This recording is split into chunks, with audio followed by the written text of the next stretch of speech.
So we're looking for her name. All right, we're at 6:30.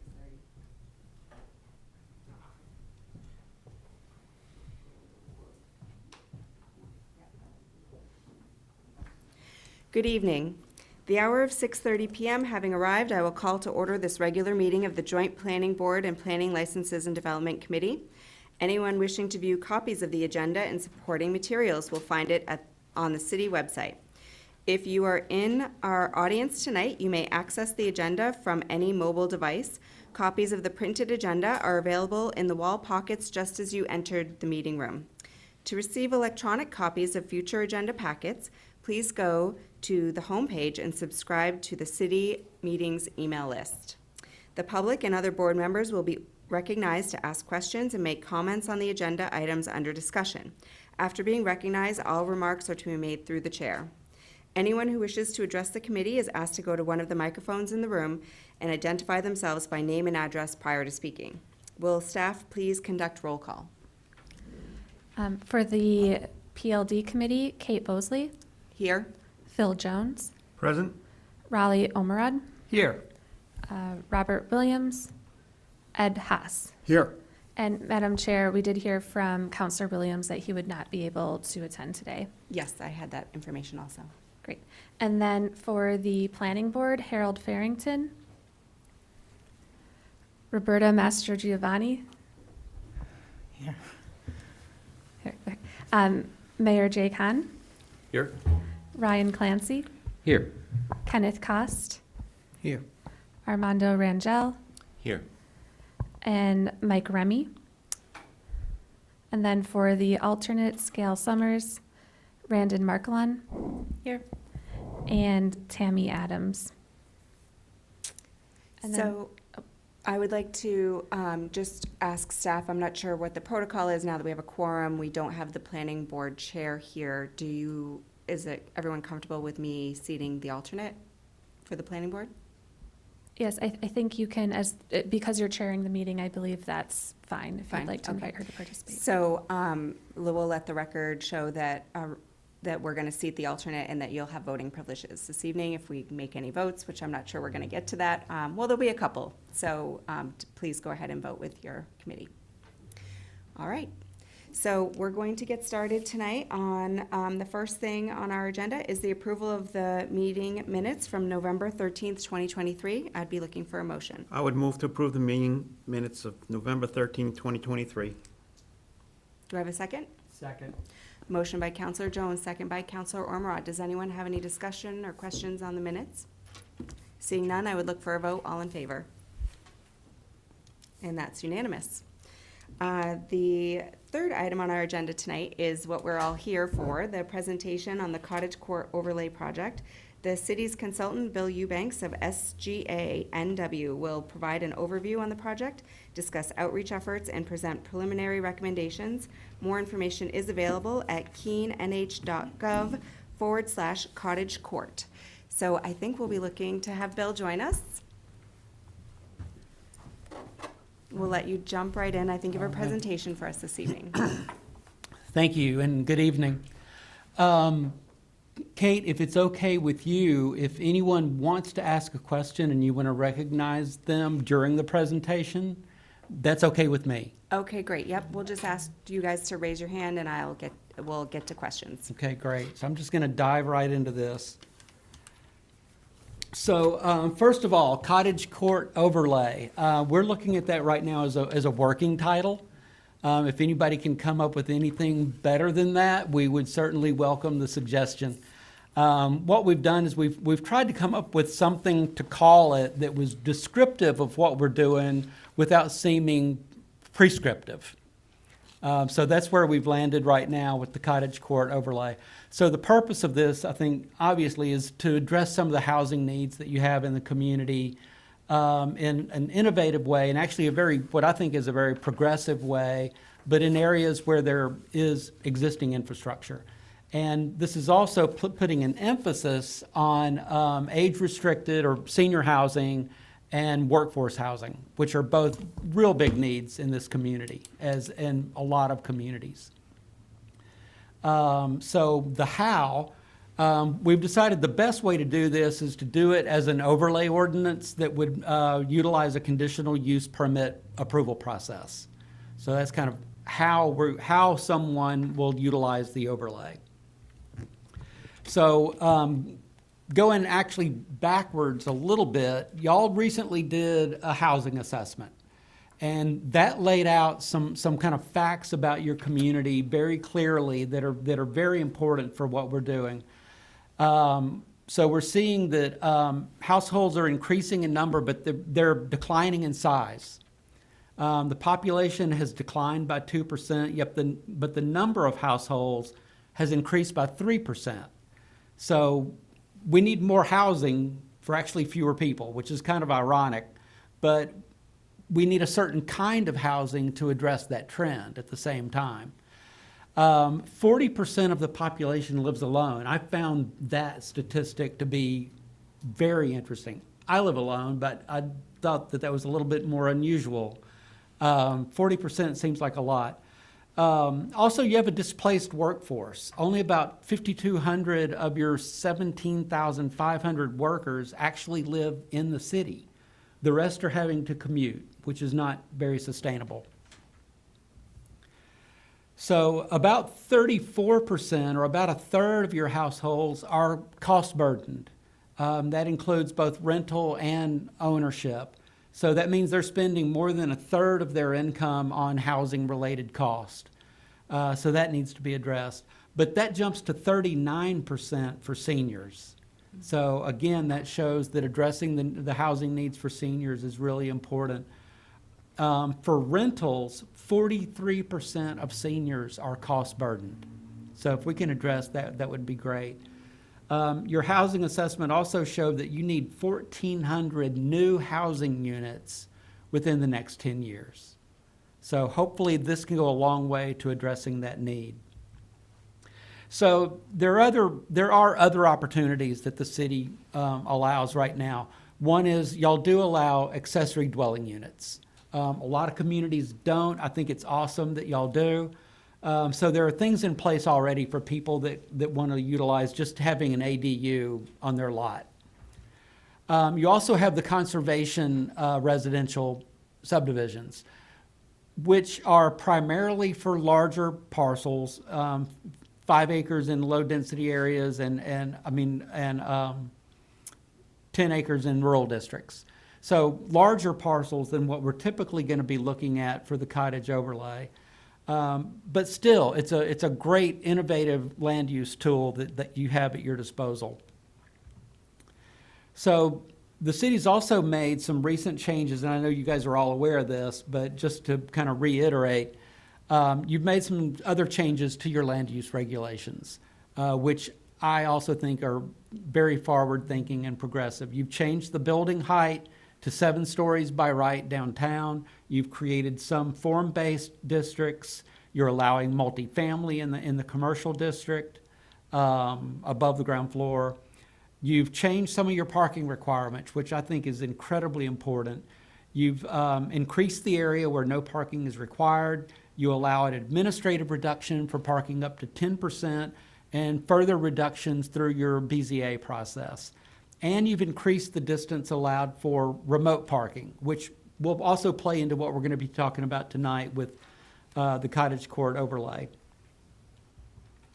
So the cottage court overlay. So I came to Keene for the first time, I think it was November 2nd and 3rd.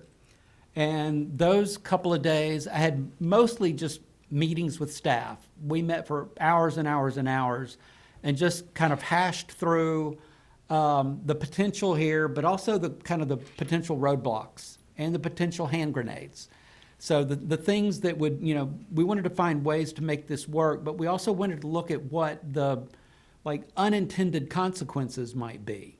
So we talked through a lot of different scenarios, a lot of different issues, and it was actually a very valuable time for me. Then I came back the week after Thanksgiving, and we had a public meeting. It was well attended, and I'd say the people that showed up for that were generally very much in favor of what we're doing. They were curious But they were very positive about it. And it was basically like, when are we going to see this happen? So, so at that meeting, we did a few different things with the public. One is we had some boards that had some images on there that it was kind of a visual preference survey. So, and those went to a sliding scale of less dense to more dense, and we had a lot of different ways of doing buildings. And they told us through where they put their dots how they felt about that. And through that, we saw that they prefer traditional architecture. They weren't big fans of modernism. But we also found out they're not afraid of density. And that was actually a welcome surprise to me. That there wasn't a fear of being more dense in an urban area. We also had a series of site plans that we had done, and we did this just to show with kind of a random hypothetical site how this might be applied with different building types. So we showed those in a pocket neighborhood scenario. We showed it with duplexes, triplexes, townhomes, and then what I call a mansion apartment, which would technically be multifamily, but with the character of a single-family house. And in each one of these, by the way, we did 9 units. I could have gotten a lot more on with some of these, but just to make it kind of apples to apples, we had 9 units on each scheme. But then we allowed them, let's actually back up a little bit, that bottom right image, we had cutouts of our building types, and we had blank site plans, and we allowed people to kind of build their own site plans.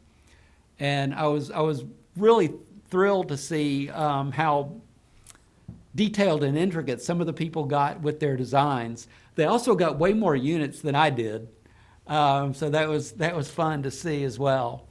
But it was a good exercise, and it was a lot of fun.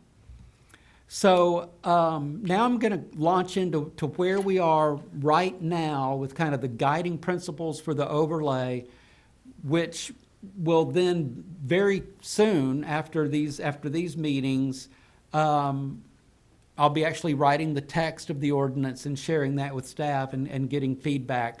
So these guiding principles are what will lead to that ordinance language that then will come back to y'all for approval.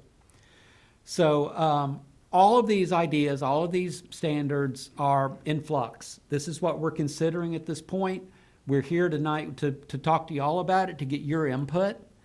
But moving forward, okay, so utility requirement. This can only happen on parcels where there's both water and sewer. Mm-hmm. So it's not going to happen in a rural district. It's not going to happen anywhere you don't have those utilities already in place. The zoning requirement, it can be used in any residential district. So I've listed all those. Any of those that can happen. Parcel size, there's no minimum, there's no maximum. So it's just pretty much whatever will fit on a site that meets the other criteria. The dwelling unit size, and this is something we've talked about a lot. There is no minimum dwelling unit size, but we have set a maximum dwelling unit size of 1,250 square feet. We felt like with this kind of development that was about as big as they needed to be. So before we leave this slide, I just want to ask a quick question more towards staff. The LD1 zone doesn't have a requirement for either water or sewer, which is it sewer? Yeah, so LD1 has different dimensional requirements depending on if it has sewer or not, but both rural and LD1, you could potentially have a lot without water and sewer. But there are parcels that exist in rural, at least, that have both. Mm-hmm. So the idea here is that for the properties that do have access to water and sewer that are located in the rural district, they would be eligible, or at least that's what we're proposing. Okay. Yeah. Okay. Yeah, but regardless, they would have to have water and sewer. Mayor? Yeah, I guess I want to continue down that path. I know of what I consider very much like the photo that you've got in the handout, in Concord, Massachusetts, 9 units on a lot that's probably a couple of acres, maybe 3, and no water and sewer. And it, to me, now, what, maybe 7 years now, this looks like a very upscale, desirable location to live. I don't know what the question is, it's just an observation for you that I think it works. And I guess I'd like to know if there is a location that tried that and you found that it did not work. So the problem is doing septic for multiple units on really small lots. And they must have like incredible percolation rates if they've got it and it's working. I don't know any other location that I've ever worked in my life that you could get that many units on that small of a site with septic, and it worked for very long. So I think, and this is, and I will say, coming into the project, this was one of the parameters that staff gave me, that it had to have water and sewer, but I 100% completely agree with it. I think it's necessary to have that infrastructure in place to do this kind of development. Looks like we have met. A commentator. Yes. Yeah. Would you like to also interject Thank you. here? I don't know if this thing is on or not. Anyway, I don't need it.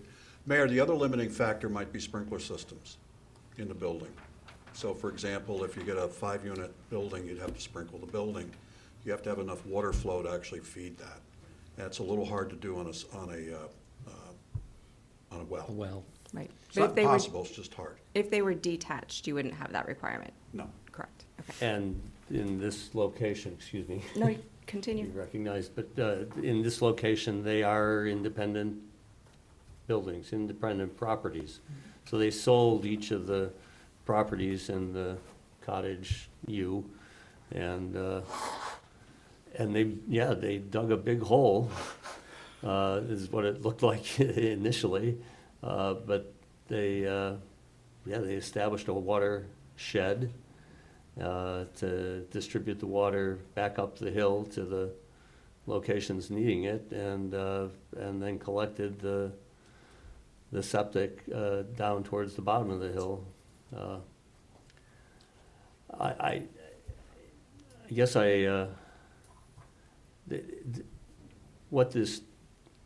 it's a pretty limiting condition. it is. You mean that requiring the septic and so I think that my initial reaction to this type of overlay, and of course this is what we're here to talk about, is that this is an opportunity to put density on smaller lots. When you get into the rural area, we've actually written a really nice conservation residential development ordinance.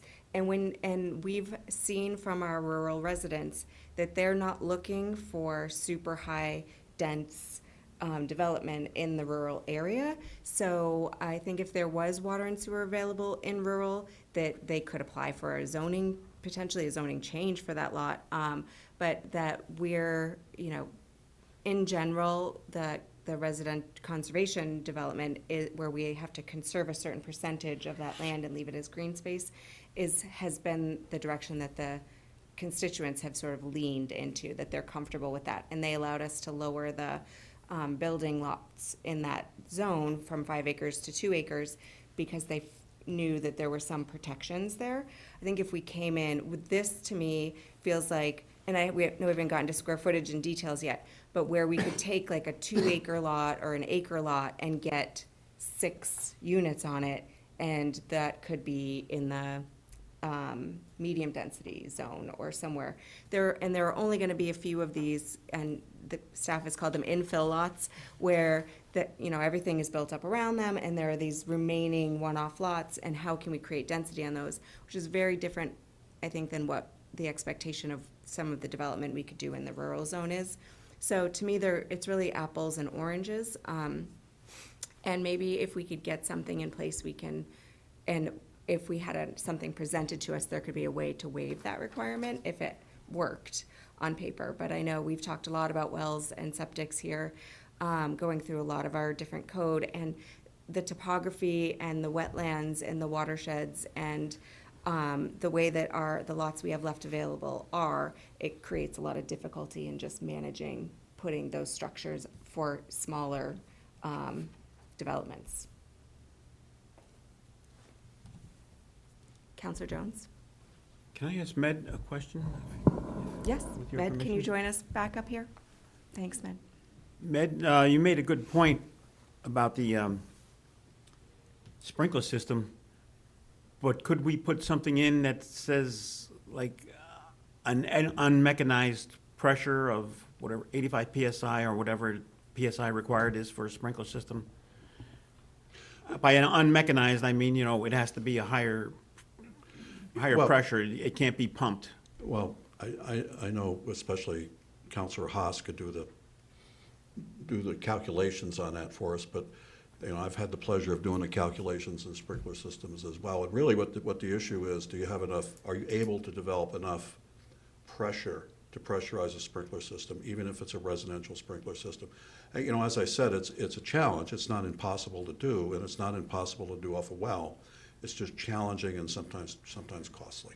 And that would be in a building with 4 or more units, to meet the fire code. If that helps, Counselor? I think you're saying what I'm saying. I think we are. Yeah. But I use the term unmechanized. In other words, you can't pump it up. It's got, because if there's a fire, you want the power to go off. No, it would be pumped. You want something where there's like a tower offering natural pressure, gravity pressure, I guess it's called. I haven't seen a residential system designed around that. Having grown up in New York City, I've seen a lot of buildings, older buildings designed like that, where they had a water tank on the roof that gave you that pressure. That's what I'm thinking of, yes. But that would be in a design. That would be something you could design. There's no prohibition against it that I know of, is what I'm saying. That's the key answer. Okay, thank you. Ken? Yeah, thank you. I mean, I also see this as something else, as being kind of a little, to what you were saying, an anti-sprawl kind of a concept. In other words, keep the development close in where our infrastructure is, where everything is, and not look for land where we have to start putting in other infrastructure, whether it's independent or district systems or something. And so, I mean, the idea of this being for infill or for being closer in sites where our utility infrastructure already goes makes a lot of sense, and I think is a big benefit of this idea, rather than moving out into the hills. Great. Anyone else while we're here? Raleigh? Counselor Ormond? Thank you. The only concern or question I have about the infilling is the parking. But that's why, if parking is really important, we've got the rural and low-density areas where there should be enough room for parking. So, I'll be addressing Yep. parking. Okay. I had a feeling that we'd see it come up, because you can see on these designs that there are several options. It'll be interesting to see how you address it. By the way, I just wanted to say on these 4 scenarios that we did, our kind of hypothetical site is less than an acre. I think it was about 0.9, and it was 9 units, so that's 10 units to the acre, just to give the idea of density here. And by the way, your conservation neighborhood ordinance is really good. So I think for that option, the more rural option, it's a great alternative. All right, moving on. So density. There are no minimum, there are no maximum density requirements. The goal here is to get more housing. So I think, we'd be kind of shooting ourselves in the foot if we tried to cap density. Density is going to be determined by the size and shape of the parcel. It's going to be, their parking is going to be part of it. The building type is part of it. The underlying zoning is part of it. Their need for open space is going to be part of it. All those things make the density happen. So there's no need to regulate it because it's going to self-regulate. So to me, it's the character, the quality of the urban fabric. So height, mass, scale, context, things like that are way more important than doing a calculation of units per acre. So there are basically two development scenarios that we're looking at. And I think that like 98% of them are going to be one and 2% might be the other. So one is that they're developed under a common regime. So there's one lot, and and all of these units are on that one lot, and parking is provided on that one lot. So it's a common regime, and there's some kind of management entity. So a homeowners association, a condominium association, something like that that's in place. The other scenario is that it's actually subdivided, where units are on individual lots. There are requirements for frontage on public rights-of-way if that were to happen, which makes it much more limiting. So we're probably not going to see that happen very much. It's going to be mostly under the common regime. So if it is developed as a subdivision, each lot must have 26 feet minimum frontage on a public right-of-way. But if the lots are subdivided, we're going to look at this from a stormwater standpoint as the larger project, not the individual lots. So that if they have open space that's part of their project, that goes into those stormwater calcs. But in order for that to happen, then there have to be deed restrictions, conservation easements, something that make that open space in perpetuity. But that way, the lots could be just as tiny as they need to be to get the house on if there's other shared common open space as part of the larger project. If it's developed under a common regime, there is no frontage requirement for the dwelling units. So building types allowed. So what we've kind of decided is that there's kind of a sliding scale of building types based on the zoning district. So single family detached, and I've put in parentheses here, built on a foundation, because I want to make sure everybody understands we're not talking about tiny houses on chassis. We're talking about actual buildings. So single-family detached would be allowed in R, LD, LD1, MD, HD, and HD1. Single-family attached, so duplexes, triplexes, townhomes, are allowed in MD, HD, and HD1. Multifamily, whether it's stacked flats, mansion apartments, whatever, would be allowed in HD and HD1. Attached or detached carports and garages are allowed in any district, and they may have units above those structures. They might not. So we also talked about allowing non-residential uses as part of one of these projects. And, going back to, like the corner store or a small restaurant or a coffee shop or something like that, that's part of that.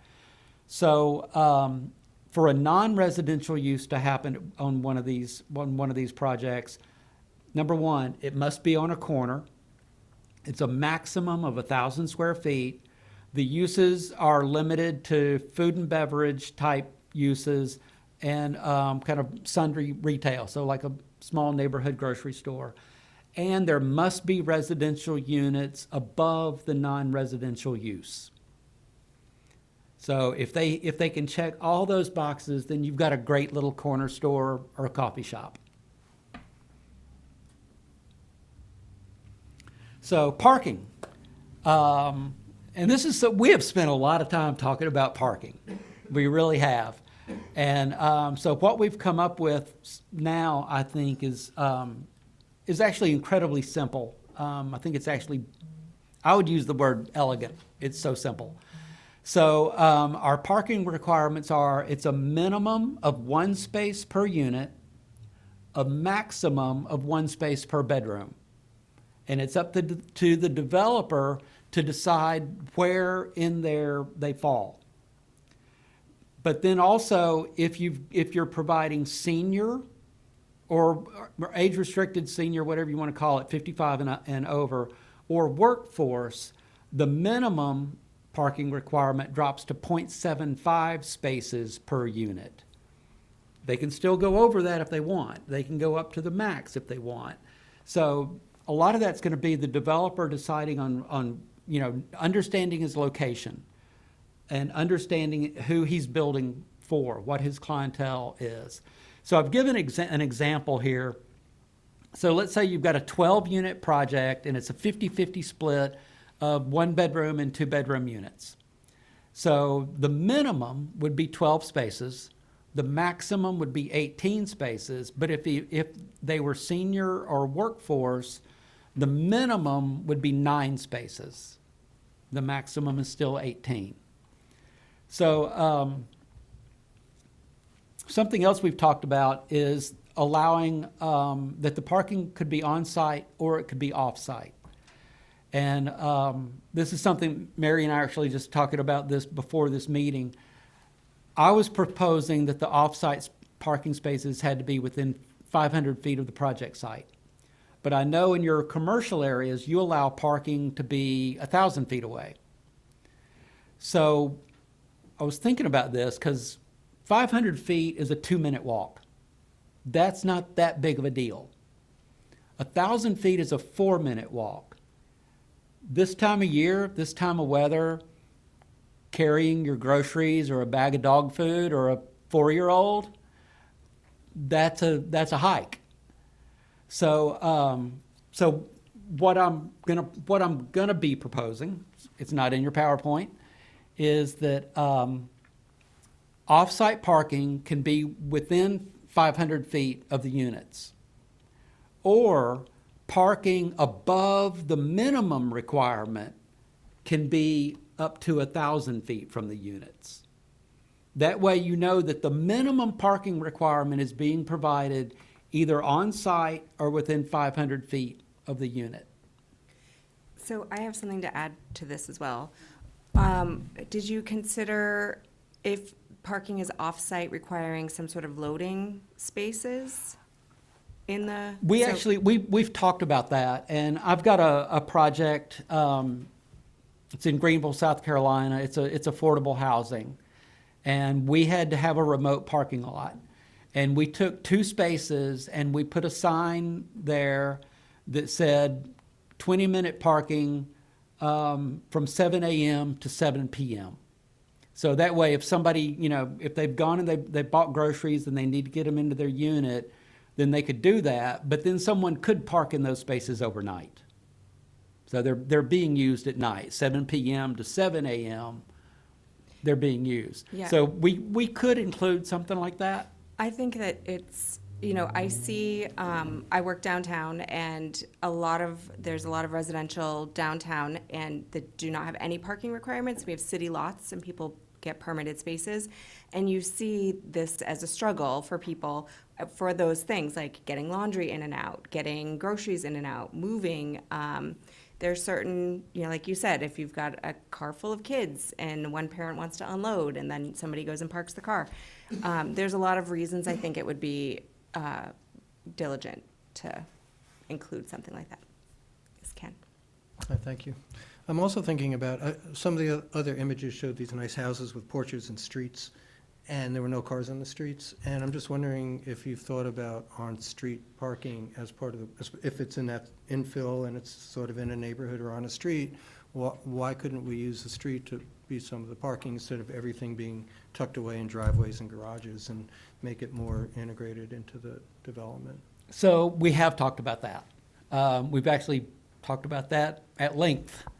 So the downside is parking on the street can be used by anyone. So if you've got if you've got off-site parking, then there's got to be a parking agreement that's in place, and those spaces are basically reserved for those people. On-street parking, I personally don't think it works very well for required resident parking. I think it's awesome for visitor parking. But I would be very hesitant to allow on-street parking to meet minimum requirements for parking. And Madam Chair, can I interject here Yes. really quickly? So another element to on-street parking is currently in the city of Keene with our winter parking ban between I think November it's- and May. Yeah, November to May, there's no overnight parking allowed on street currently. So I think in order for what you're talking about to really work, we'd have to look at an on-street parking program where there's permitted parking that's allowed with overnight parking year-round. And that is something that we're currently exploring with through another project. So you'll hopefully be hearing more about that. Counselor Haas? Madam Chair, thank you. Can you credit the parking area to pervious cover if you use a pervious cover? Have you done that, or can you do it? So we talked about that a lot too. So I do that all the time, but I live in a place where there's no snow. And so pervious parking here takes on a lot of other challenges that it doesn't in more temperate climates. And if you're talking about like pervious asphalt or pervious concrete, there's also a maintenance consideration there that if they're not properly maintained, they don't remain pervious. They become impervious. But I mean, I've got one. I just completely rewrote the zoning code for a small town in South Carolina, Woodruff, South Carolina. And for their entire town, we implemented minimum and maximum parking standards. And we actually wrote into the code there that any parking over the minimum has to be pervious. So I love the idea of it, but in South Carolina, you can do a gravel parking lot. So, yeah, It sounds I like, love the idea. Yeah. I don't think it works here. Yeah, I it think, sounds like just a technical challenge. And we do, just to interject Go again, for if it. that's okay, Yes. Madam Chair. So in the city of Keene, if you come to the city with an engineered pervious system, so it's an actual system that's designed to be pervious, we will allow it to count, like it's taken into account with the drainage calculations that they submit, the applicant submits. So we do count it as whatever it's engineered to count as. But like, Mr. Eubanks is describing, the challenge comes with the maintenance of it. So, Yeah, it may help them on the stormwater side, but I wouldn't make it part of the parking requirements. yeah, and plowing snow on that type of surface is going to just create a mess and debris. Counselor Ormerod? Thank you. I'm wondering and asking for clarification on the one space per unit. So what if a person buys a one-bedroom and they can only have one car, but then they get married and to someone else who has a car? Is there ways around that, or what, or you would just never encounter that area? But I'm a little bit concerned about tying it to the bedroom instead of the occupancy. So I tend to look at those as kind of self-healing problems. If I'm living in a one-bedroom by myself and I have one car and I get married and my wife also has a car, then I'm like, we're going to have to sell this and move somewhere else. I really do. I think, one, choosing to live in one of these small infill communities is going to be a very conscious decision. Based on who you are, where you are in your life, what your lifestyle is, you're going to make that decision. And, if I was 26 years old and married with 2 kids, then I would say, okay, this is not our housing choice. We need to make another housing choice. So I really look at this as a self-healing problem. But on the alternative, whoever's developing these, if they're thinking my target audience is gonna be young couples, then they're gonna provide more than the minimum parking, and they're gonna make that decision as a developer. Yeah, and I go back to our changes that we've made recently in our code to reduce parking requirements downtown. And we have the project that was built on Roxbury Street, and there is significant parking there currently. But during our most recent update to our parking requirements, we actually removed all of those parking requirements. And that management company could develop that entire parking lot. And everyone in those 1 and 2 bedroom apartments would lose all of their parking and be displaced. And I think that that's a little bit of that is like market. The market's going to tell you what it will support, and they know whether or not they can rent those units with or without parking. And, and where is there access to parking nearby? If you're building one of these on a site that's next door to a parking garage, then this might not be an issue for you. If you're building it in, low density and there's no on-street parking availability and there's no access to even a city permitted lot that you could commute back and forth with your spouse, then you're hopefully will have a plan to provide additional parking. Yes, Counselor. Thank you, I understand what you're saying. One is the market size, the other is the self-healing. My experience with realtors is that the truth quotient is often less than 100% when they're selling something into the neighborhood. So we've got to make sure that those parking requirements are somehow posted or somehow known to the public and known to the buyer. Because I've run into a lot of situations where it wasn't. No, and I understand, and I lived for a short time in the carriage house, and the parking spaces there were deeded separately from your unit. So and there are different projects that get done differently. So, for instance, we had a 2-bedroom unit and they all came with one space, but there were additional spaces and they were sold at $20,000 or $30,000 a space separately. So our particular unit had 2 spaces, which was sort of like a bonus for being downtown.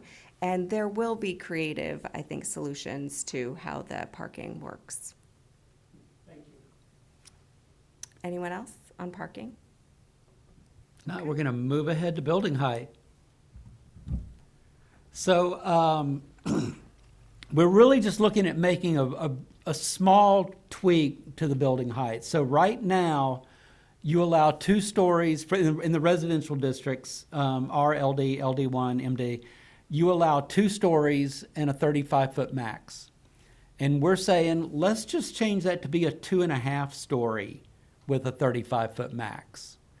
So basically, that attic space could become, another bedroom. There could be some dormers that are would also actually give more architectural interest to the building. So you're not actually increasing the overall height. You're just increasing the usable part of the building. And then in HD and HD1, we're looking at 3 stories and a 50-foot max.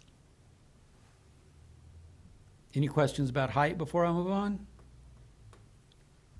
How does that affect, Oh, yeah, Mayor, go ahead. how does that affect, Microphone, please. how does that affect the occupancy square footage?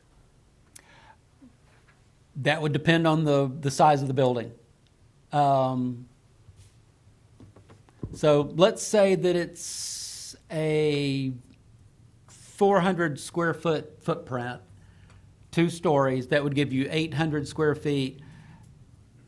Finishing out that attic space and putting in some dormers would probably give you another 250 square feet, a couple of bedrooms. Or a bonus room. Yeah, playrooms. bonus room, a home office. So it won't be as big as the footprint of the bottom 2 floors, but it's going to vary depending on the structure itself. There's I worked on a project in North Charleston, South Carolina, called Mixon, Actually got an award from the Congress for New Urbanism for this project. And there was one building that was built that was, it was a 600 square foot house. And it was 200 square feet per floor, 3 floors. So they stacked it up. But one of the things we're looking at in doing this is it's more efficient use of the land. You're getting more house with less land without really affecting the character of what's next door. Because you're not going taller than you could do otherwise. Yes, Ken? Sorry, thank you. That's fine. I'm just looking at this picture here, and you mentioned new urbanism, and I'm seeing a street with huge garages. Oh, I did that on purpose. But Okay, so I'm let's go reacting the back to way this I'm one just for supposed to. fun, Yeah, okay. which is the 2.5-story building. I just want to make sure we weren't thinking, I mean, is there a way to zone out those kinds of things we just saw? Well, I think that what we just saw probably is more of like a low-density project where you are looking at a condo association. And we have several of them on Arch Street and Base Hill Road, and it's a little bit of a bigger, it's less tiny home feeling, more, more condo, what we traditionally know as a condo. But in our current zoning, what I have come to realize is that we don't have any allowances for condo projects at all in our zoning, if that's correct. I'm looking to staff. So the way that condos have been developed in the city of Keene was under a method that we've disregarded. It was called planned urban developments. And at some point in our past, we discontinued that style. And so you haven't seen any condo projects happen in those zones because there's no mechanism in our zoning to allow for it. So in that low-density zone, I'm not such a big fan of the architecture of this, but you might see something that resembles like one of those Arch Street or Base Hill Road projects, because there is no other mechanism to get a project like that through than using this overlay at this point. Okay, well, something just to consider. So, yeah, I did kind of intentionally put this image in. And I'll say right up front, I hate snout front houses. I'm always looking for a way to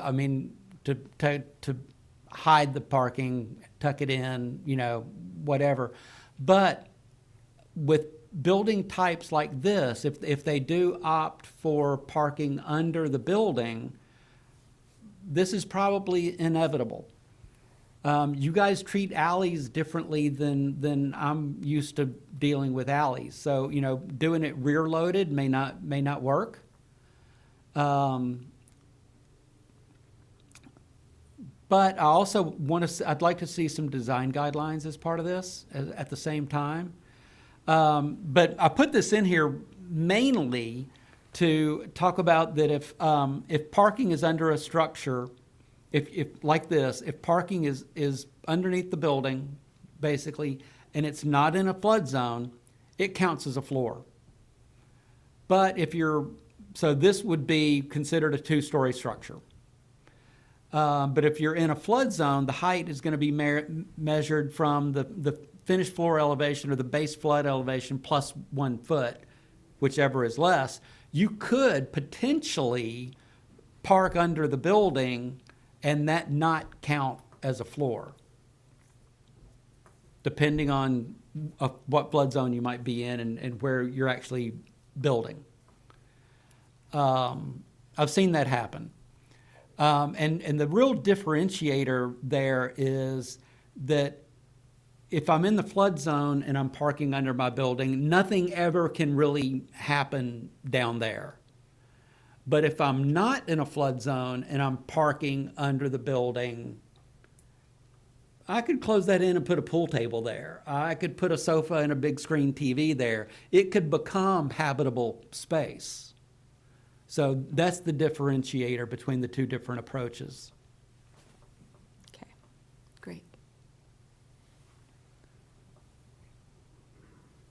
Anything else on this one before we go forward? Nope, seeing none. All right. So,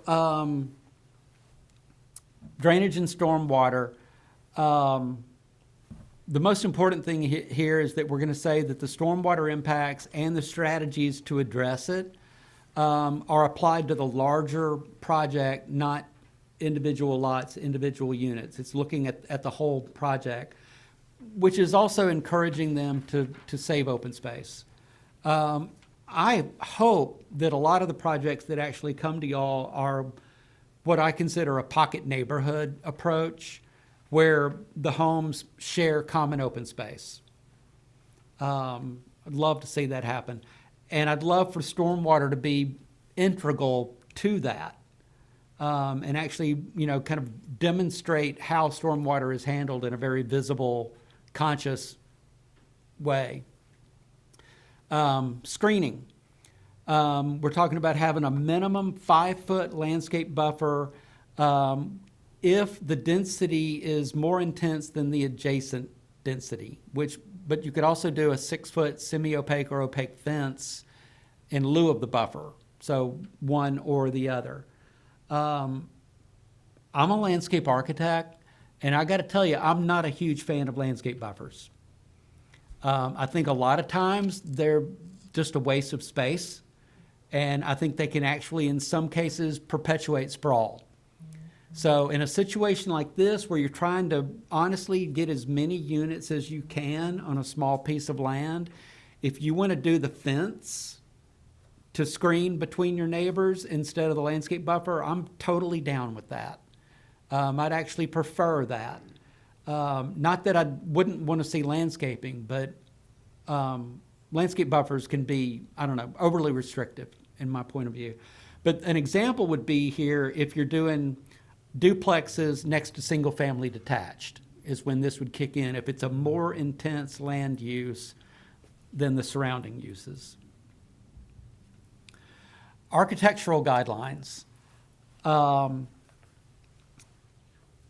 think it's really important that projects that utilize this overlay try their best to kind of fit into the fabric of the neighborhood that they're going to be a part of. So, you know, do we have architectural guidelines, and who is there, you know, is there a board that reviews those? Who reviews those, I guess, is a question I have. And I'll show you something that this is very similar to what we did in the city of Charleston. We have a Board of Architecture review, and these are some of the guidelines. Well, I've changed them a little bit to make it more appropriate for Keene, but I did borrow from the idea that the city of Charleston uses, that there's a column of these things are easier to approve, and there's a column of these things are more difficult to approve. So when you're looking at the project, if you can like check off, oh yeah, they're doing this, doing this, you're more likely to get approved. But if they're doing a lot of stuff that's in that right-hand column, then their approval is less likely. But if you're, I don't know, it's one way to approach design guidelines. So I'm going to ask, how do y'all feel about design guidelines? I have to say, what sticks out to me is the mullions. You have a specific size of mullion that you prefer in Charleston? We like smaller mullions. I guess so. It's not something I would have thought would have been a trigger for a design guideline. I don't know. I want to hear from the committee. Anyone want to jump in on their opinion about this? I mean, do we want to include them, design guidelines, in our ordinance, or do we want to have something similar to this, or are we comfortable leaving it up to the discretion of the developers? Right, Ryan? Thank you, Chair. Sorry. I think it's worth exploring because there have been some projects in recent years. You brought up the Roxbury Street project and their parking issue. And I think the facade doesn't really fit the neighborhood, especially the way that they did that faux brick layout and stuff, and I think for the character of Keene and, you know, so much attention on downtown in recent years, that it might be worth exploring options to keep that charm. Okay. Counselor Jones? Thank you. I think Ryan is right, but I wanted to ask, couldn't that be part of the planning board site review when they go through that process? I Instead of being- absolutely think it would be. I just don't know where their guidelines would come from. Would they come from the ordinance, or would they come from some subsequent? Existing architectural guidelines. But the Roxbury Street project made it through with some, and we have some negative, you know, implications from that. So could we create more restrictive? Is that what we're looking at, is should there be more restrictive guidelines for this particular style of overlay? Counselor, what do you think about that? I Or don't know if stick with- restrictive is the right word. Well, maybe restrictive isn't the right word. It's not very friendly. Yeah, I don't, open to choice, is what I'm more thinking of, you know? If the planning board and site review thinks it fits, you know, then it'll work, you know? Leave it up to discretion. So do away with this type of a list and go back to our original guidelines that the planning board uses currently. Well, I guess the question is it working? We have, And I wouldn't be able to answer that. yeah. Does staff have an opinion? It is, so I would say the planning board does have in their development standards, they have architectural and visual appearance guidelines or standards. In the specific example that Mr. Clancy just raised, because that was in the historic district, the Historic District Commission is actually the one that reviewed the visual appearance. And so that project was exempt from architectural and visual review by the planning board. And the Historic District Commission's regulations for new construction were very, very vague and broad and didn't really give the Historic District Commission a lot of tools to work with in terms of working on the visual appearance of the building.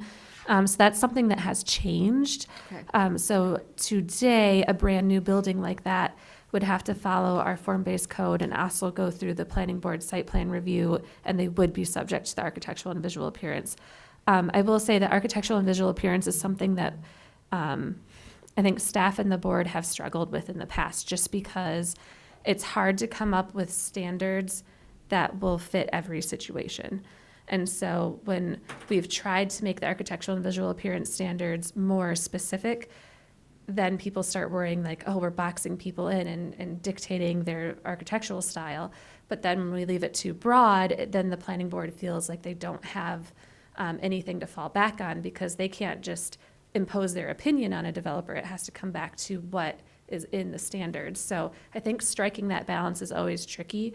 In this instance, where it's a specific type of development, I could see it going either way, where the ordinance could include guidelines like this, especially since they're not saying, oh, you can't do this or you must do this. It's saying this is easier to approve and this is more difficult to approve. I could see that being helpful for developers too, just to give them clarity. But at the same time, you could leave it up to the planning board site plan review and whoever's on the board at the time to make that call. Yeah, if you notice, I mean, this list is, as I'm putting out here for discussion, it doesn't say anything about you know, it must be traditional, it can't be modern, it must be brown, it can't be red. It's not prescriptive in those ways. But you mentioned the project with the faux brick. You know, you can look at this and, you know, did it use natural and integral materials, or did it use composite and cladding? It used composite and cladding. So should we approve it? Maybe not. But in all of these, it's not a hard line. It still gives a lot of discretion to the board to look at it. I mean, it could be something that's super cool, that's more modern, but, you know, it may fit. Counselor Jones? I think Mary did answer my question, and when I said, is it working? And I think she feels it needs tweaking, which goes back to your suggestions. So I think you're on the right track. Well, let's hear from Councilor Ormerod. Thank you. It first looked like a useful checklist for the zoning or a side of the equation, but you mentioned maybe writing it into an ordinance. I'm wondering how we do that. Do we give them points or credit if they follow these guidelines? I mean, how do we write an ordinance that has the easier to approve? I mean, we So- kind of did that with the CRDs when we provided incentives. So if we were going to write this into an ordinance, it would probably have to be an incentive-based system. And where we're not limiting units or square footage, I think that there's not a lot to incentivize someone by. So where would these lists live? Would they live inside this ordinance that's specific to this overlay? Would they go to the planning board standards? What are you thinking about this? Like, how would we see that working out as far as implications for our, the way our system currently works? So in most municipalities that I have experience with that have design guidelines, they have a design review board, Board of Architecture review, something like that, that is a separate board that deals with those issues. Which is our It planning doesn't board. fall typically to a planning board. Oh, okay. It's usually a separate process. So, and I know, none of us like to have another layer of approvals for developers to have to go through. It's, if you want to talk about incentives, that's not an incentive. But I've also seen it work incredibly well in municipalities that have used it, that it's really protected them from getting buildings that they're going to hate. So, I mean, I think there is benefit to it. I kind of hate to saddle the planning board with making those kind of design decisions. I think they do currently. We do, yep. So I think creating another board would not probably be Okay. an approach that the Good, city okay. would tend to take. So it sounds like we have interest in this, and I think that creating with staff the language that the planning board would need to update their design guidelines specific to this overlay, and then the referencing that would need to happen inside the ordinance will have to happen with conversation with staff. But I think I'm hearing interest in it. Okay, so can I ask a question of the planning board? Yes? So when y'all are reviewing a project, so let's say that somebody brings you a project and you look at the architectural aspect of the project, can you send them back to rework their design and come back to you Yeah, again? absolutely, and we have done that. Okay. Then personally, I like this kind of list because it kind of gives you some teeth without being incredibly prescriptive. None of this is a you shall do, you must do. It's like, yeah, this is going to be easier to approve if you do it this way. This is going to be more difficult to get approved if you do it this way. And it leaves them a lot of discretion to make good decisions based on the individual project. Okay. Yes, Harold?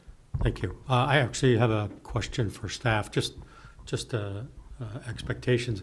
Would it be that all of these kind of projects you would expect to be in front of the planning board? Yes. Yes, so I know we haven't quite gotten to that yet, but we're proposing that this would be approved through a conditional use permit process because this is sort of varying the zoning requirements for the underlying zoning district. So this is actually a change to zoning, and it's an innovative land use technique. which requires a conditional use permit process in New Hampshire. And the way the city of Keene has handled conditional use permits in the past has been to send them to the planning board. That way they can do site plan review concurrently and just have it go through one board. Thank you. So we are actually to the part of Q&A, but we've been doing a lot of that Yes. through this whole thing. But there was one thing that I did not include in the presentation that I did want to at least mention. We've had a lot of discussions about if it's a project, if we ever have a project that's big enough to be subdivided and to have an internal street, a new internal street, you know, what would that look like? And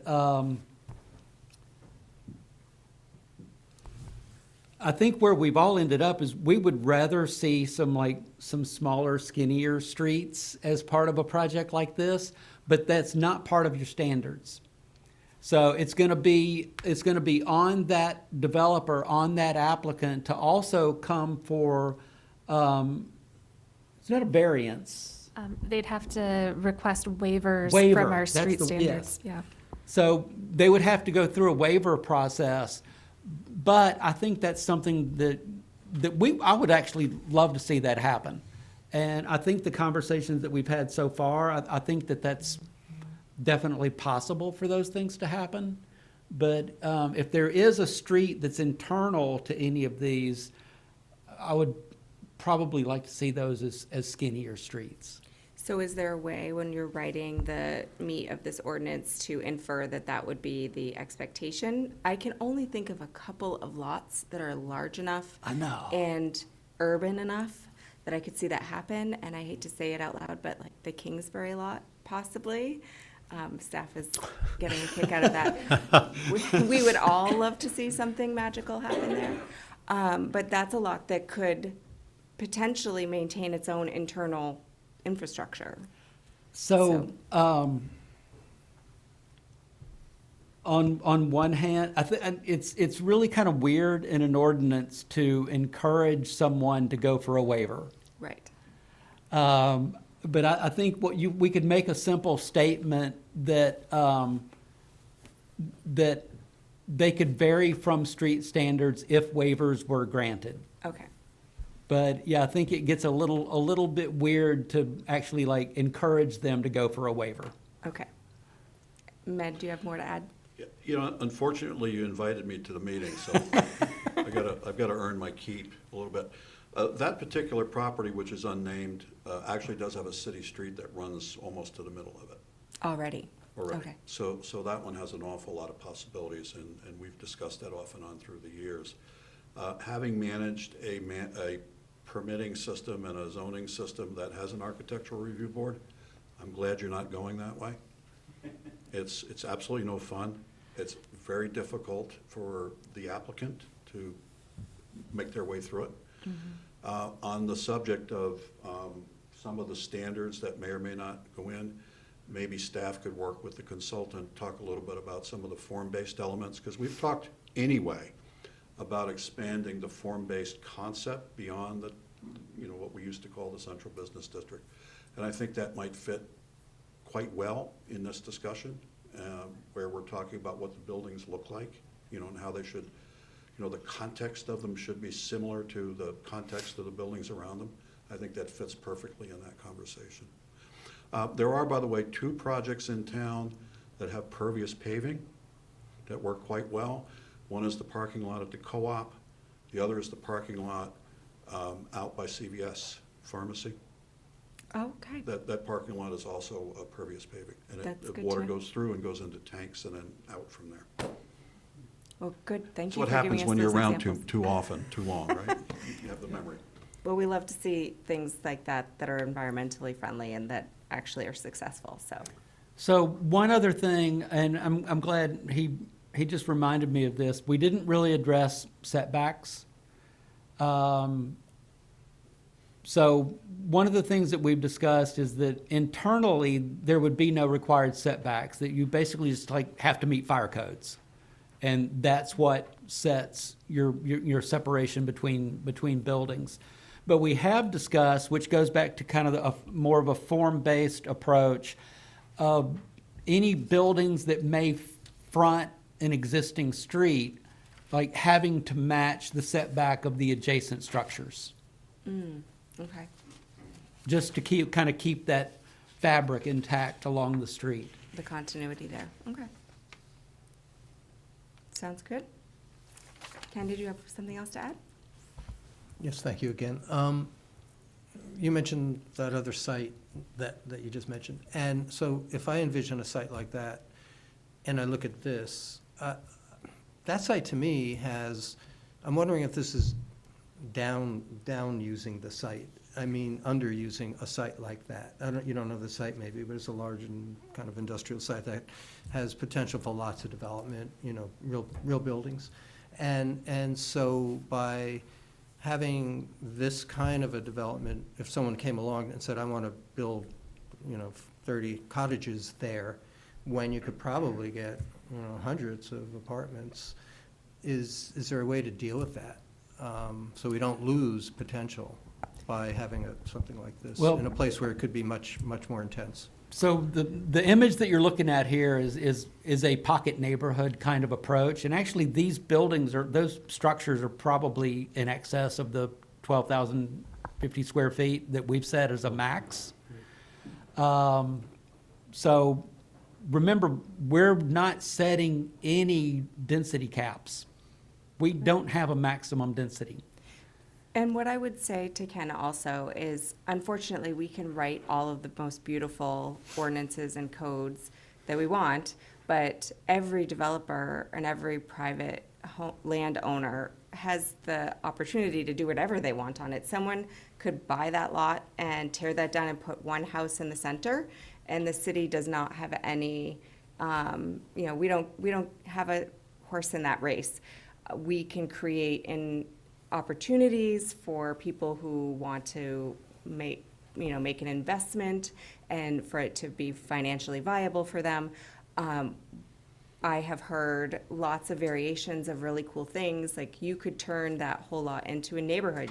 It could have its own drugstore and corner store and all of those things, internal feeding all of the people that live there, or you could do, multi-stories and have retail or some sort of commercial on the first floor. There's lots of options for that. I just used it because of its location and its urbanism, and there are very few urban sites left that could hold an internal road for the topic of that conversation. But we will never be able to be in a situation where we can tell private landowners what they're gonna do. And Madam Chair, can I add one more thing to that conversation as well? So I think the parcel that you mentioned also, I just want to remind everyone, it's not in a residential district, actually. It's in, I believe, business growth and reuse. Okay. So This ordinance, as currently we're proposing it, would only be an overlay that would be allowed in residential districts. Again, what we're proposing is where city water and sewer are available.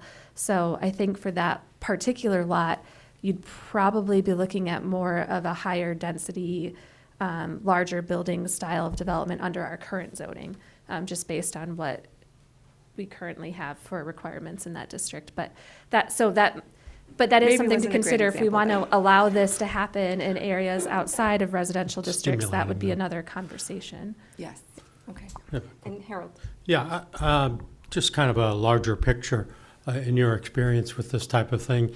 Is it eminently attractive to developers or landowners, or? That's actually a really good question. I've actually thought that for years that there's been an unmet pent-up demand for smaller homes. And most residential developers just build what they've always built. And because that's what they know, that's what they do. And, if they're fixed on 2,500 square foot houses, that's what they're gonna build. And it's hard to get them out of that rut and into the soft dirt and think of something new and different. But we used to live in much smaller houses. My house in Charleston was built in 1942. It's 875 square feet. And I mean, my entire neighborhood is homes of that size. It's also the highest square foot value in the city of Charleston. But I've got a client right now that we've got a project. It's going to have 11 just traditional single-family detached lots that front the streets. And then internal to that, it's about a 3-acre site. Internal to that, we're going to have 16 micro homes. The micro homes are 16 by 24 with a sleeping loft. And they're going to sell for about $200,000. Jeez. And he's never done anything like this before, but he is so excited about this. So I think you're going to see a shift. One is it is affordable, but on the other side, developers basically get more per square foot than a larger house for what they can sell it for. I think this is going to be a trend. Yes, Ryan? So I have a question and a discussion point, if that's okay. Mhm. So my question, so you brought up, Harold brought up the point about demand, or if there is demand for it. So besides the 0.75 parking spaces, what other bonuses or incentives have you seen? Because developers in New Hampshire are far and few right now, so. So what's the incentive to do this? The incentive to do it is that they can get more units on a piece of land than anywhere else in Keene, New Hampshire. So they can build more units that they can either sell or rent. So as an example, and I don't have the exact numbers in front of me, but let's say, in medium density or low density, you can have one unit on half an acre. We just looked at a 3-acre lot where they had 10 units, you would have had 6 available to you before. So the incentive is really that you can sell for more $200,000 homes. And if you had a 3-acre lot and you were doing micro homes in a pocket neighborhood scenario, you might get 30. And I just wanted to revisit Mayor Khan's comment way earlier about limiting it to sewage and water, and I think, putting that restriction we're in a housing crisis and we need to increase supply rather quickly. And I think if someone, and with the ADUs, there's not a huge, it's not coming to market quickly, and I don't see this coming to market quickly. Projects will happen, but I think closing it off to a rural district just because it's going to be on well and septic, if a landowner wants to do that, I think they should be able to do it. Maybe there's a grandparent that wants to leave her 6 or 10 grandchildren a house, on a small parcel in the rural district with a conservation, I think that they should be able to do that. So then I personally, after experiencing the process of changing the zoning in the rural district very recently and seeing we had a project that was proposing a zoning change in the rural district and seeing the neighborhood's reaction to that, think that we need to just tread really carefully with how we do this, but maybe there is would there be a way of getting some sort of zoning waiver if they could prove that their project was viable with the on-site septic and well access? Well, there's always the option of getting a variance. A variance. So right now, as we are proposing it, someone would have to request a variance in order to do this where there's no city water or sewer. We could make it like a separate process, like and our former zoning administrator hated this, but we could say with a special exception from the ZBA, you can do it without city water and sewer. But then I think that we would want to think carefully about what those requirements are to demonstrate that they can provide adequate water and Yes. septic on site. And another consideration, and I don't remember off the top of my head what the limits are, but there is a limit after which, like, for example, a shared well becomes automatically a public well, for example. And so I want to do some more research into exactly what those limits are, as far as, it just adds another layer of complexity in terms of permitting and then what the city ends up having to take on as infrastructure that the public is responsible for maintaining versus the private entity. So that's all, I think those are all details that could be worked out. Our staff's initial thought was that this was really focusing more on the areas of the city where we already have the infrastructure in place to support it. A lot of that is because of the feedback that we heard from the public during that rural district discussion. Do we have anyone else that wants to comment on Mayor Khan? Thank you.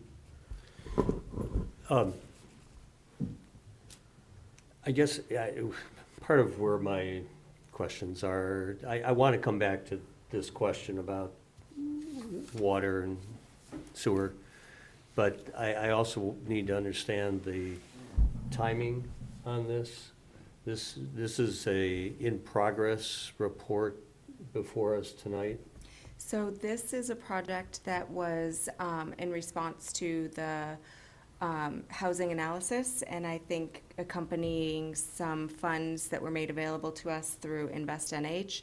And it does have a time frame requirement. So we do have to have an adopted ordinance by July in order to use the funds that we've set aside for this.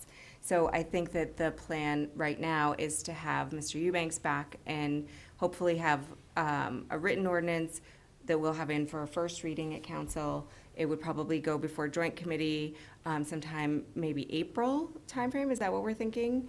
And then it would be back to full council for a vote May, June timeframe. Can I continue? Thank you. I think that sounds right. I think. I'm I right think- close. I think we had Give or scheduled me take to a week come or back two. for city council in April. I believe that's correct. Without the schedule right in front of Yeah. me, that sounds correct, yeah. So you'd have to back up from April back to the So planning board? I think that they're saying that he would be presenting at city council, but I'm guessing he'd be presenting at joint committee. So So the joint, that's an interpretation I made of, I don't think Mr. Eubanks probably fully understands what our internal city process is on how adoption happens. But when you write the ordinance, it would go into our city council process for a first reading and get referred back to this very committee that you're at. Right. And we would have a first whack at it, and then it would come back up to city council for a public hearing. We would have a formal public hearing at that point, and then it would go before a PLD committee for a final recommendation. And that process will take, depending on the timing of the meetings, maybe 6 weeks to complete. so it takes about 3 months just because of the timing of scheduling the public hearing and the Scheduling the notice public requirements hearing. for the workshop and the Okay. public hearing, yeah. Yeah, So I think, I think we're planning on me participating in those other meetings virtually and only coming back for the city council meeting that had the public hearing Okay. to be here in person. Okay. So, so then, if you plan on being at a public hearing for city council in April, then it would need to be before us in like February. I think, so, this is sparking my memory.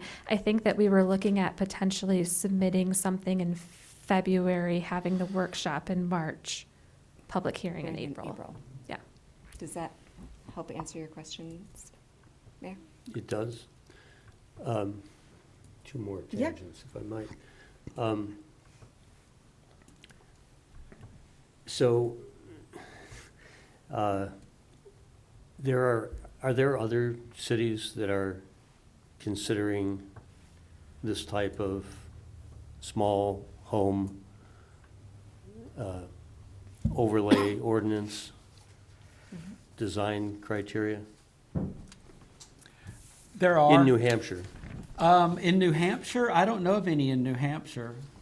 A recent example. Trying to match up the timing with what the chair was talking about, the origins of the funding and the requirements of the funding. So, Madam Chair, if I could. Yes. One example that was in the news quite a bit recently was I forget what it's called, but there was a development in Dover that got a lot of publicity that was really a workforce. It was actually a development that was proposed by a business owner who couldn't find housing for their employees. I think it was a couple that had a business that couldn't find housing for their employees. They worked with the city of Dover to amend their regulations to allow for something very similar to this, and did a kind of like a tiny home or a small home development in more of a community setting. So that was actually a big inspiration that came out.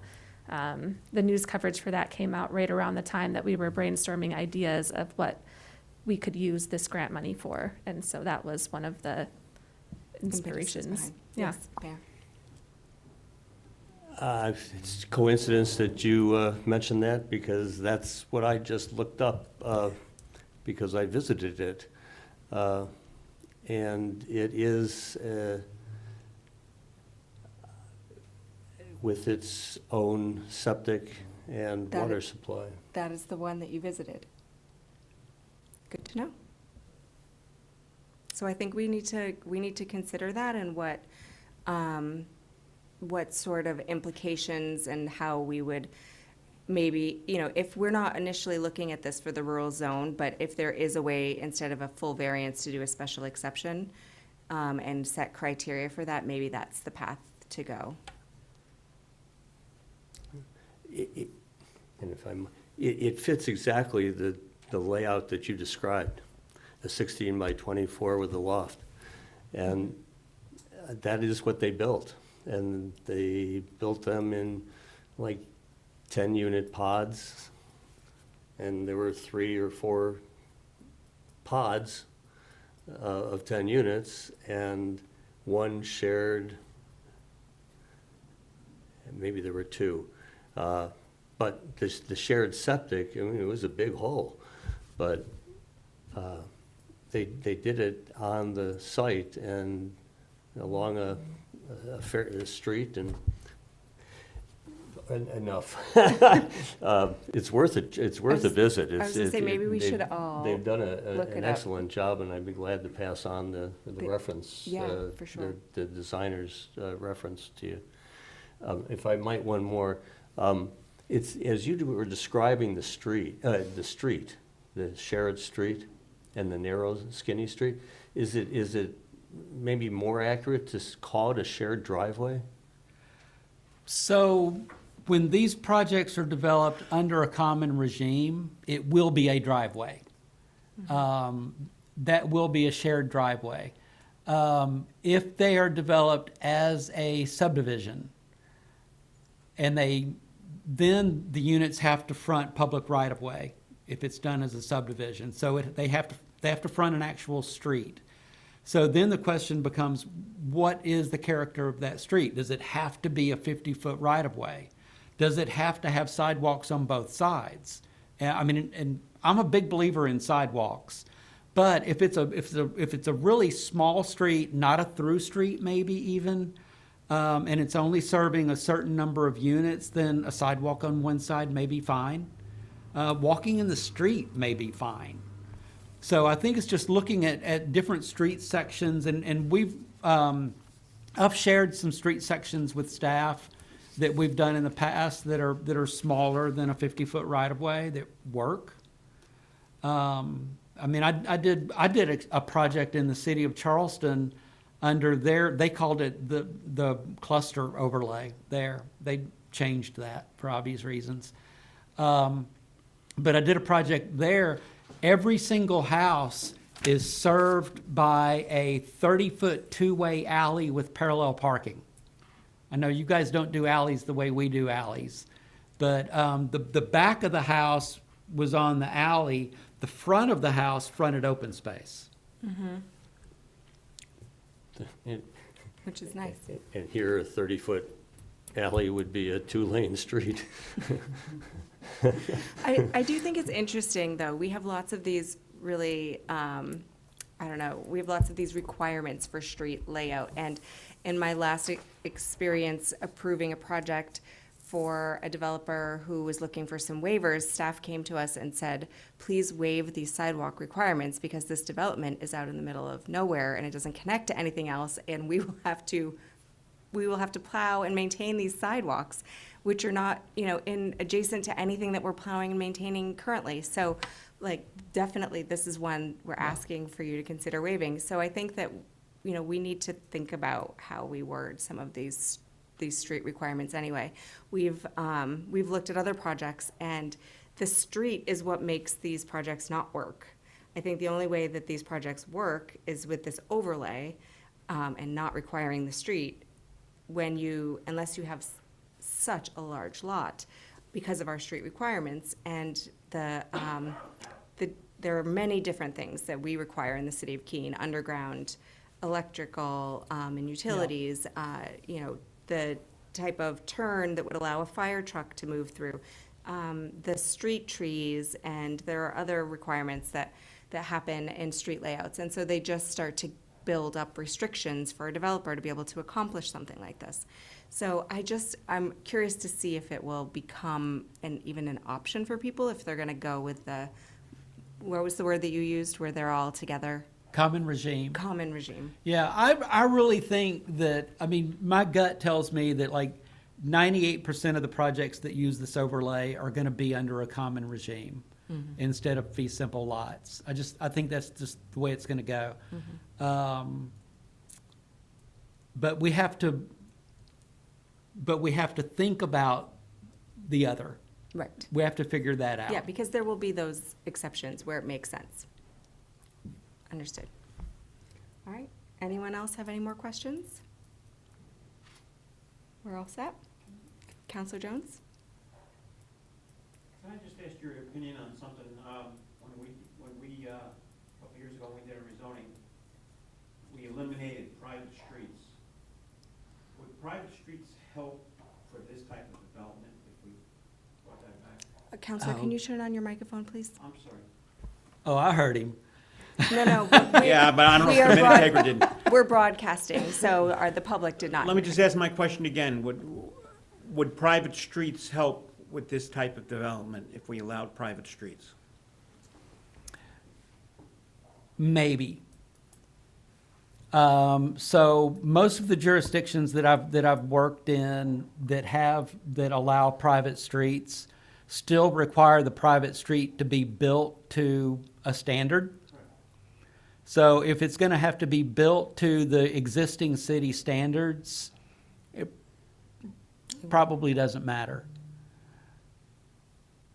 But I have seen that used creatively on some projects also. And I think, things like using alleys and like on the project I just mentioned where I said it was a 30-foot alley, that's just nomenclature. It's a street. But in order to get it approved, we had to call it an alley. And it is privately maintained. There can be some creative uses of that, but it's not a silver bullet. Thank you. Anyone else? Okay. Thank you so much for Thank this you. presentation. I know your Yeah, day thank you. is going to be very busy tomorrow. You're going to be reaching back out to the Yes, public again. that reminds me, I would be remiss if I didn't mention that we do have a public workshop tomorrow afternoon. Encourage y'all to attend if you didn't get enough of this tonight. So we're hoping for a good turnout. We have kind of an abbreviated presentation of what you saw tonight, but then a lot of it, we just kind of open things up for discussions at small group tables. Okay. And that's going to be at Hannah Grimes, in the Yes. Hannah Grimes Center, and at what time? 5:30. No, 3:30. 3:30, yeah, so 3:30 to 5:30. The presentation will be starting right at 3:45, so just give people some time to arrive. So Okay. we're expecting the presentation will be like 15 to 20 minutes, and then we'll break out into small groups. Okay, great. Well, so we do have a formal process tonight, so I, at this point, would open this up for public comment, but I don't think I'm seeing anyone. So I'm going to close the public comment portion of the workshop tonight. I think that this was really invaluable, like getting us up to speed. It will be interesting to see the actual ordinance when it comes back. All right, so at this point, let's see, we've moved on to our new business, and that's item number 4. We do have one item here that is not listed. We have in front of us tonight, we have the 2024 meeting schedule draft, and I'm going to be looking to Counselor Jones for a motion. Thank you, Madam Chair. This is, we need to adopt our schedule for the upcoming year, starting in January 8th, 2024, and ending in January 13th, 2025. As always, as most times, it will always be the second Monday of the month, the exception being October and November, where it conflicts with holidays, so it'll be the Tuesday. With that, I would move to adopt that meeting schedule. Do I have a second? Second. Motion by Counselor Jones, second by Counselor Ormrod. Does anyone have any questions on that motion? Seeing none, I would ask for a vote. All in favor? And that is unanimous. Our next meeting is going to be Monday, February 12th, 2024. And thank you, everyone, for coming and spending time and learning with us this evening. It is, let's see, what time are we adjourning here? 8:06, and this meeting is adjourned.